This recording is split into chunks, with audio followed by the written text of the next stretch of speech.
बिस्मिल्लाहिर्रहमानिर्रहीम। अस्सलाम वालेकुम। आज का हमारा जो मौजू है वो कब्ज़ के हवाले से है।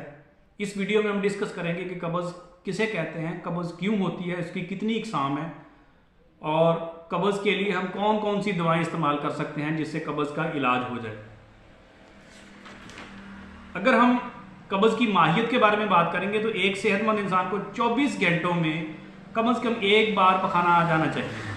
अगर उसको 23-24 घंटों में, जब वो खाना खा रहा है तो उसको पखाना 23-24 घंटों में हर हाल में आना चाहिए। अगर वो 23-24 घंटों में उसको पखाना नहीं आ रहा तो ये इस बात की अलामत है कि इस बंदे को कब्ज़ है। अगर यही कैफियत 2-3 दिन तक चली जाए तो ये शदीद कब्ज़ कहलाएगी। और अगर यही पखाना ना आने वाली जो कैफियत है ये 8 से 10 दिनों तक चली जाएगी तो ये शदीद कब्ज़ की इंतहाई ख़तरनाक सूरत हाल कहलाई जाएगी। ठीक है। अब दवाई की बात करें तो दवाइयाँ दो किस्म की होती हैं जो कब्ज़ का इलाज करती हैं। एक मुसल अद्विया और एक मुलय्यन अद्विया। मुलय्यन अद्विया वो अद्वियात हैं जो अपनी नरमी की वजह से आंतों के ऊपर असर डालकर खाने को आसानी से बिना किसी तकलीफ और परेशानी के लाती हैं। दूसरी किस्म जो है वो मुसल अद्वियात की है। ये अद्वियात अपने असर की तेज़ी की वजह से आंतों पर असर डालती हैं जिससे बार बार पखाना आने लगता है। लेकिन इस बार बार पखाने के आने से जिस्म के ऊपर कमज़ोरी का एहसास होने लगता है, पानी और नमकियात की कमी से डिहाइड्रेशन होने लगती है जो कि हमारी सेहत के लिए सही नहीं है। इसलिए मुलय्यन अद्वियात के ऊपर इंहिसार करना चाहिए, इससे आसानी से पेट साफ हो सकता है। बात की जाए कि कब्ज़ होती क्यों है। देखिए, हम एक दिन में एक ही तरह की ग़िज़ा बिल्कुल नहीं खाते। हम अपनी डेली रूटीन में मुख्तलिफ किस्म की ग़िज़ाएँ खाते हैं। सुबह और खाया, दोपहर को और खाया, शाम को और खा ली, या आज कुछ पका, कल कुछ और पका लिया, अगले दिन कुछ और पका लिया। इस तरह हमारी रूटीन चलती रहती है। इससे क्या होता है कि हमारा मिजाज एतदाल में रहता है। जब हम एक ही तरह की ग़िज़ा मुसलसल पूरा पूरा हफ्ता, पूरा पूरा महीना खाते हैं, कई कई दिन एक ही तरह की ग़िज़ा खाने लगते हैं तो उसका असर हमारे जिस्म पर पड़ने लगता है। जब हमारे जिस्म पर असर पड़ता है तो हमारे जिस्म के अंदर ख़ास कीमियाई तब्दीलियाँ होने लगती हैं। हमारे अफ़ालुल अज़ा के ऊपर असर पड़ता है। जब अफ़ालुल अज़ा के ऊपर असर पड़ता है तो उससे हमारे निज़ाम के ऊपर असर पड़ता है और निज़ाम इंहज़ाम जो है हमारा, वो सबसे पहले इसका जो है वो शिकार होता है। अब होता है क्या है कि जब हम एक ही तरह की ग़िज़ा खाते हैं और उससे कब्ज़ वाली कैफियत पैदा होनी शुरू हो जाए, पखाना रूटीन के वाइज आना बंद हो जाए, कम हो जाए, पखाना सख्त आने लगे या उसके अंदर तब्दीली आ जाए तो ये हालत कब्ज़ कहलाती है।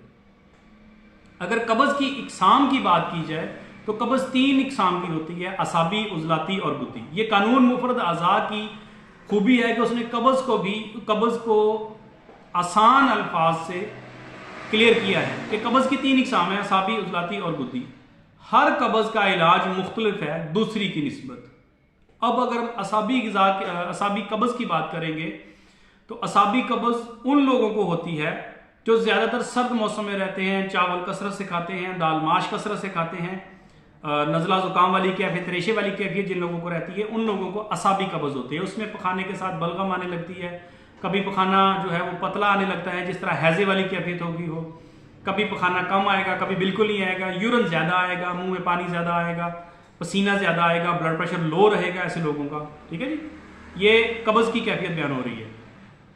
तो दूसरी किस्म जो है वो उज़लाती कब्ज़ है जो कि पाकिस्तान में कसरत से पाई जाती है, बल्कि हर तरफ कसरत से पाई जाती है, क्योंकि जो हम ग़िज़ाएँ खा रहे हैं उनका मिजाज अमूमन उज़लाती असाबी होता है या उज़लाती गुद्दी होता है। तो ये कब्ज़ सबसे ज़्यादा पाई जाती है क्योंकि हम जितनी बेकरी आइटम यूज़ करते हैं, जितना बड़ा गोश्त खाते हैं, बाकी चीज़ें खाते हैं, सब की सब उज़लाती ग़िज़ाएँ हैं। जब उज़लाती ग़िज़ाएँ खाते हैं तो हमारे जिस्म में रिया की कसरत होने लगती है, पेट के अंदर गैस बनने लगती है, आंतों के ऊपर खुश्की होने लगती है। जब खुश्की होती है तो उनकी जो क़ुव्वत दाफ़िया है वो कम हो जाती है, जाज़बियत बढ़ जाती है, जिससे पखाना अपनी रूटीन के वाइज नहीं आता और हमारा पेट फूलने लगता है, ढोल की तरह फूलने लगता है, गैस हो जाती है, तबखीर का मसला बन जाता है। और इसी तो अगर आगे लेके जाएँ तो वो बेली फैट का असर भी इसी से होता है।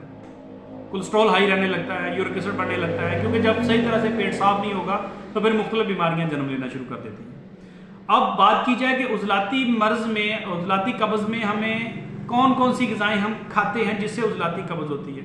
उसमें दाल चना है, तमाम किस्म के बेकरी आइटम है, बड़ा गोश्त है, ठीक हो गया जी, बड़ा गोश्त भी इसमें शामिल है, और फिश हो गई। ये सारी चीज़ें खाने से जो है ना हमें उज़लाती कब्ज़ होती है। इसके साथ गैस बहुत ज़्यादा होती है, पेट फूला रहता है, परेशानी होती है।